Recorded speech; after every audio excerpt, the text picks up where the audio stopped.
Qui accanto, da tre risorgive nascoste da una rigogliosa vegetazione, rivede la luce l'acqua del Timavo, dopo un lungo e misterioso percorso sotterraneo. Da bambino non riuscivo a capacitarmi perché proprio a Trieste fosse capitata l'amara sorte di avere un fiume fantasma e invidiavo disperatamente quelle città lambite da abbondanti acque. Qualche anno più tardi, il suo fascino fu improvvisamente riscattato a dismisura dal fatto di apprendere che nell'antichità il Timavo non solo fu una delle più importanti divinità fluviali, con origini che si confondevano con quelle del Danubio, ma fu anche cantato dai più importanti scrittori classici, Virgilio, Strabone, Polibio, Plinio. Pensavo che la fitta vegetazione che nascondeva il fiume fosse il rifugio degli dei incompresi dagli uomini, e la mia fantasia partiva per altre latitudini.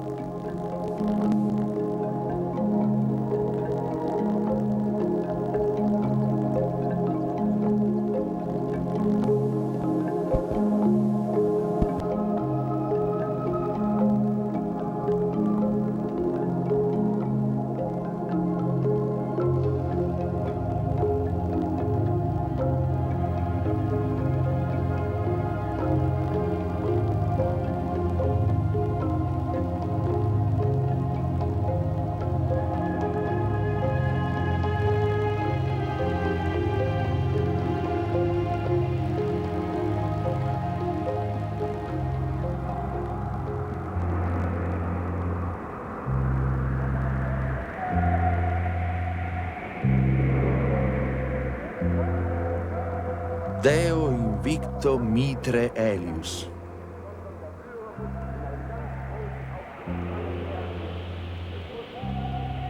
L'immagine del dio Mitra che colpisce il toro con un coltello è il passaggio dalla fantasia alla magia. La prima volta che sono sceso nella grotta gigante, vera cattedrale delle tenebre, con una volta alta più di 100 metri, ho avuto la netta percezione di un altro reale, cadendo preda di una febbrile sospensione onirica.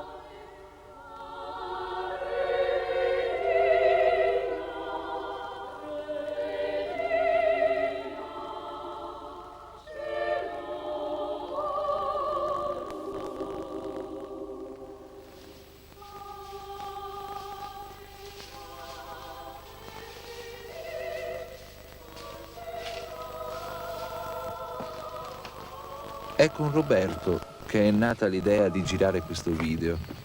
Lui, fotografo, reporter, professionista dell'avventura e appassionato speleologo.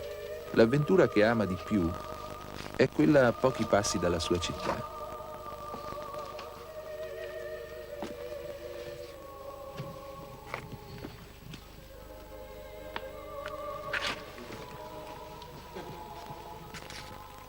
Il nostro primo contatto con il mondo sotterraneo avviene ai margini dell'Abisso dei Serpenti, una voragine profonda più di 200 metri, da cui si dipartono immense gallerie lunghe chilometri, dove scorre il Timavo. In quel momento, sia a lui che a noi della troupe, il mondo sotterraneo appariva estremamente problematico da raggiungere con i nostri poco agili mezzi di ripresa.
Il Timavo nasce ai piedi del monte Dletvo, in Jugoslavia, in una zona completamente selvaggia. Non ci sono sentieri che portano alle sorgenti. Come in tanti altri fiumi, l'inizio sta scritto solo nella pioggia di un determinato periodo. L'acqua piovana inghiottita dalla terra a monte, dopo essere stata filtrata, si raccoglie nei rivoli delle sorgenti.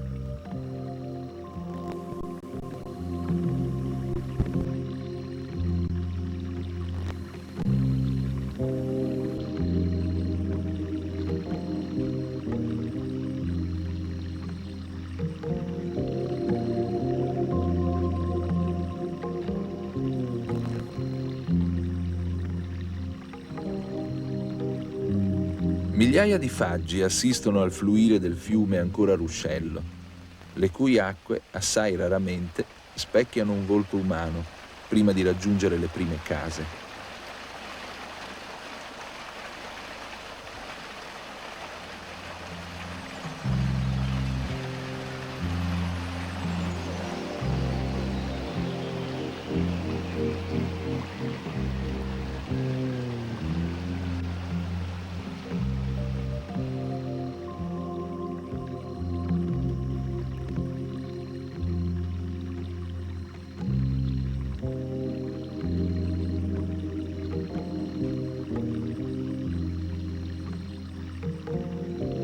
Da queste parti il fiume è chiamato Velika Voda, grande acqua, perché da sempre è stato un generoso mezzo di sopravvivenza per la gente, la cui attività fino al nostro secolo era legata esclusivamente alla terra.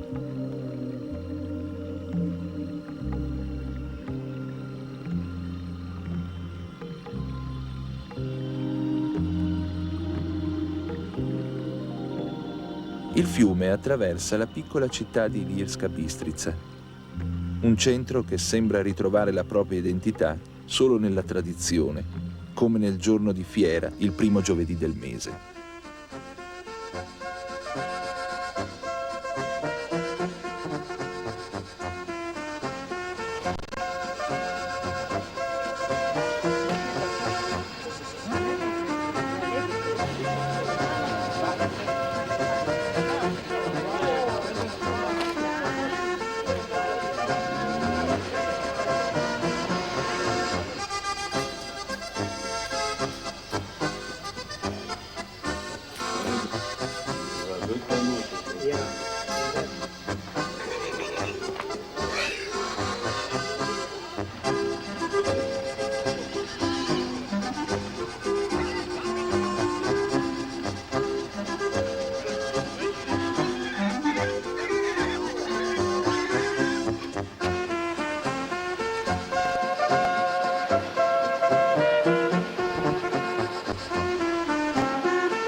Basta una sola fabbrica, costruita 20 anni fa, per inquinare il fiume con le sue emissioni di acidi organici. Forse, con l'inserimento delle grotte di San Canziano nella lista dell'UNESCO delle bellezze naturali da proteggere, arriveranno i depuratori.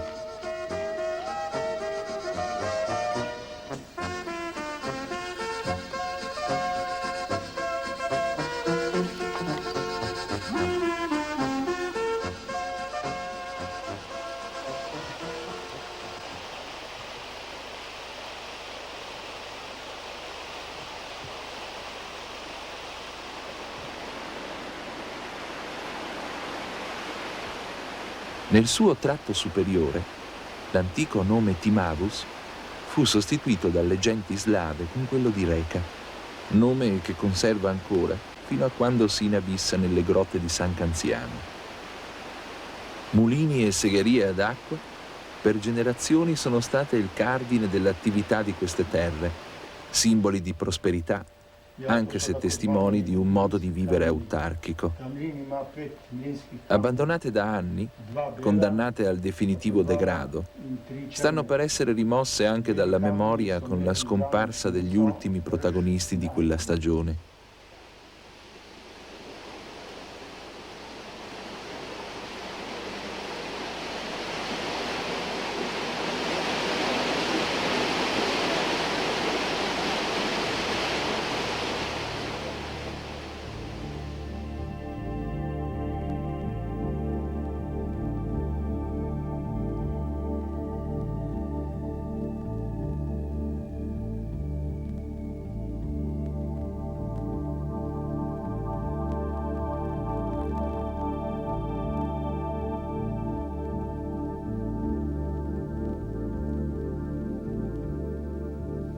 L'impiccato è il simbolo del carnevale, rituale antichissimo, celebrato con costumi diversi di vallata in vallata, intimamente legato alle tradizioni contadine.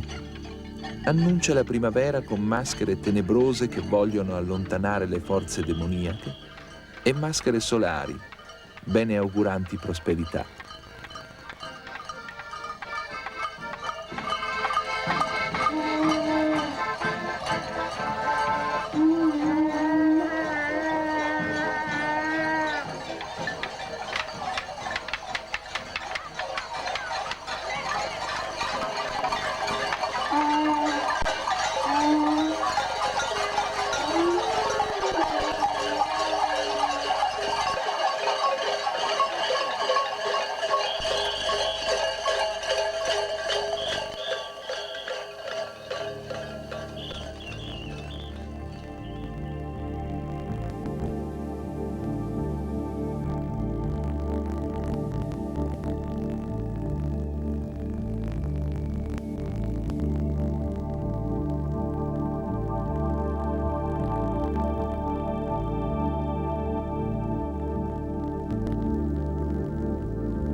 Il Timavo, dopo aver corso per oltre 50 chilometri in superficie, entra nelle rocce calcaree, dove per corrosione progressiva il fiume sprofonda nella massa rocciosa.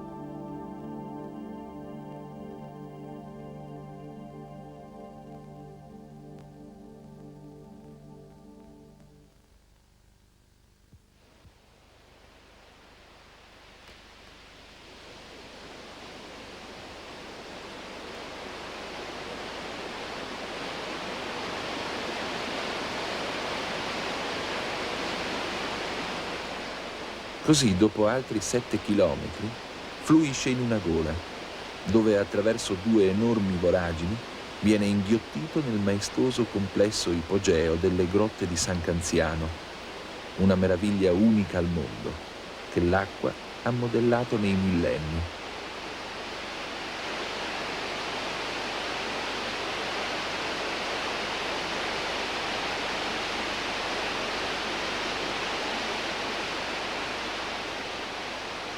L'esplorazione di queste grotte avvenne nel secolo scorso.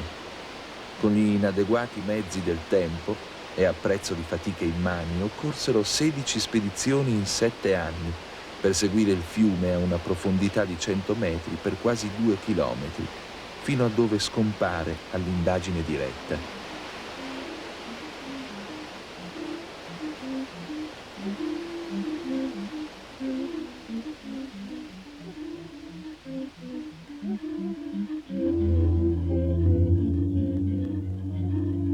Grazie a quelle esplorazioni, oggi queste grotte ogni anno sono visitate da centinaia di migliaia di persone, quasi incredule di vivere dal vero un viaggio al centro della Terra.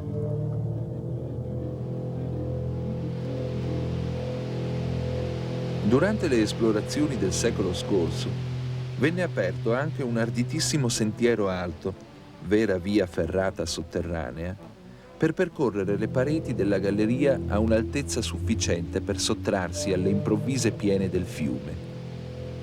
Queste imprese ebbero a Trieste una vastissima popolarità e accesero lo spirito di emulazione nei giovani che conobbero la possibilità di essere protagonisti della scoperta di un mondo ancora sconosciuto, pieno di incognite e di fascino, che per di più si trovava a pochi passi da dove vivevano.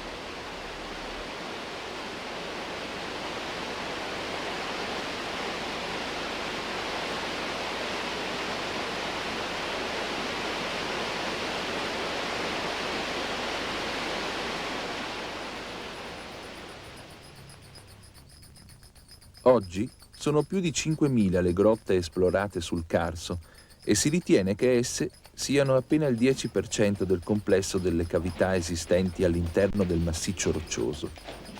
È un'ipotesi che trova conferma nel fatto che ogni anno vengono scoperte 60-70 nuove cavità. Proprio per questa sua particolarità, Trieste è un po' diventata la capitale della speleologia, dove per speleologia non si intende solo la pratica di una disciplina sportiva, ma una maniera di riscattare i pensieri chiusi nella mente con l'esperienza fisica, dove l'esistenza del gruppo è di fondamentale importanza.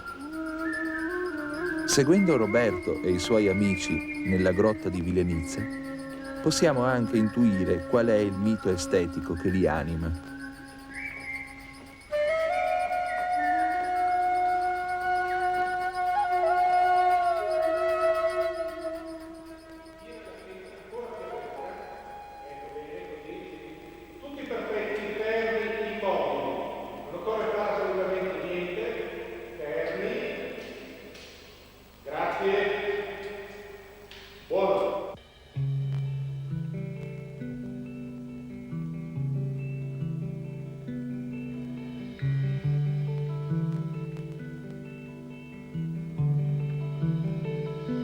La chiesetta di Monrupino è uno dei punti più affascinanti del Carso triestino. È conturbante pensare che il Timavo, prima di inabissarsi, ha corso per millenni in superficie, attraversando questo pianoro di sasso coperto da un sottile strato di terra.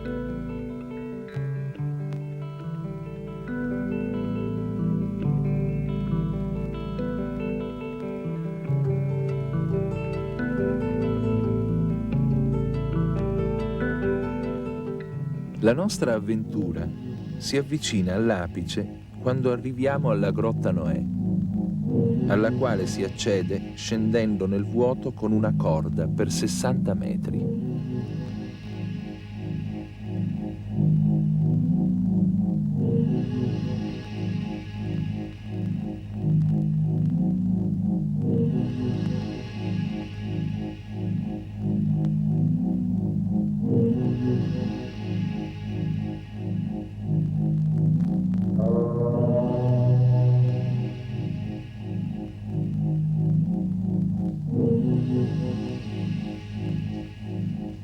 Quando arriviamo sul fondo della grotta, l'impressione è strana. Vediamo ancora il cielo, ma le gallerie che si aprono davanti a noi sembrano ventri di balena. Non c'è il fiume, ma c'è acqua dappertutto e l'acqua è la vita di una grotta.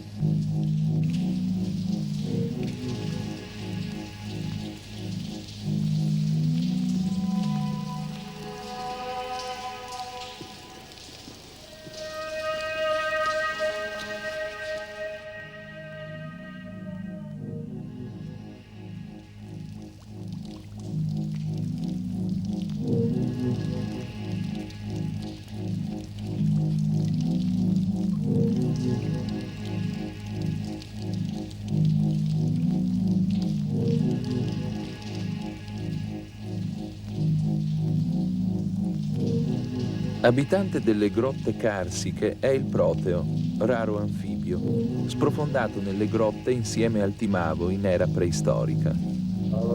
Reso cieco da millenni di buio, la sua pelle rosata assume una pigmentazione scura appena è esposta alla luce, per ritornare chiara quando ritorna al buio.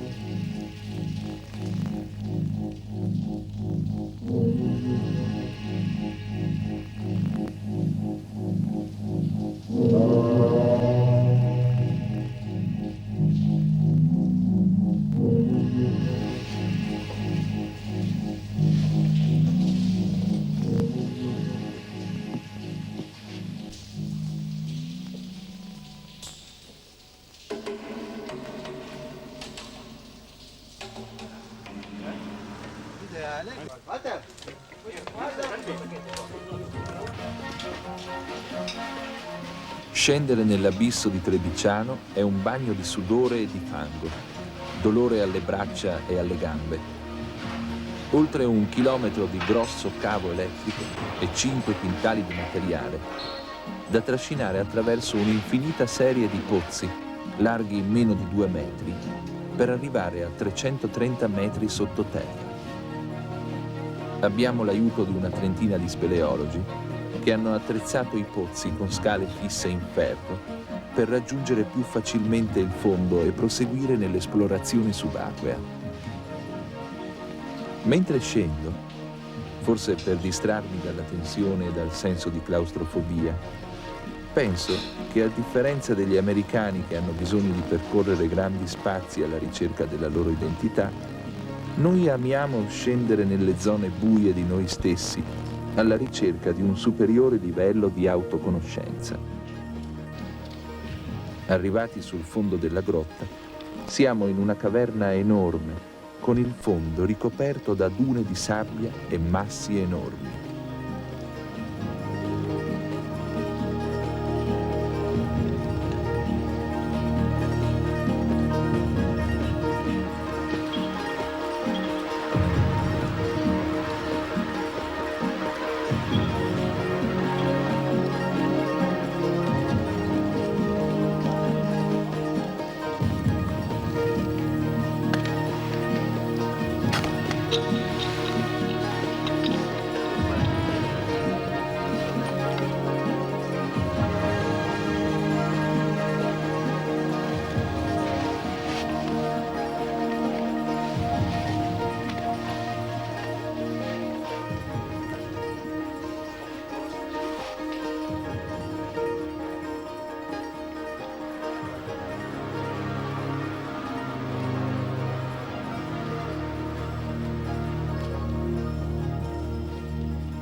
È difficile percepire un senso di realtà. È più facile pensare di essere sul set di un film. In fondo alla grotta, l'acqua nera del Timavo.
Il sogno impossibile dei sub è di seguire il corso del fiume nel suo misterioso viaggio di 20 e forse più chilometri attraverso il massiccio carsico fino alle risorgive vicino al mare.